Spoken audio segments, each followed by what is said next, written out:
அப்பா இன்னைக்கு நான் உங்ககிட்ட 3 ஜோக்கு கேட்க போறேன். சரிப்பா. முதல் ஜோக், உலகத்திலே பெரிய ஆணி எது? சொல்லுங்க பாப்போம். பெரிய ஆணியா? பெரிய ஆணி மரத்துல அடிக்கிற ஆணி தான். இல்ல, உலகத்திலே பெரிய ஆணி பிரியாணி. மூக்கு புடப்பா இருந்தா சில நேரத்துல இப்படி எல்லாம் யோசிக்க தோணும் கொஞ்சம். அட பிரியாணி பைத்தியமே. சரி, உலகத்திலே சின்ன ஆணி எது? சின்ன ஆணியா? ஊசி ஆணி. தப்பு.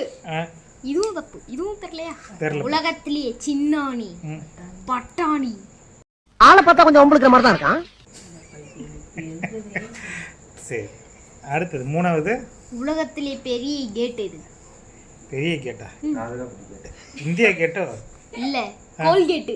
என்ன சின்ன பழத்தனமா இருக்கு ராஸ்கல். யார்கிட்ட வந்து விளையாட்டு காட்டிக்கிட்டு இருக்க? இது கூட தெரியல.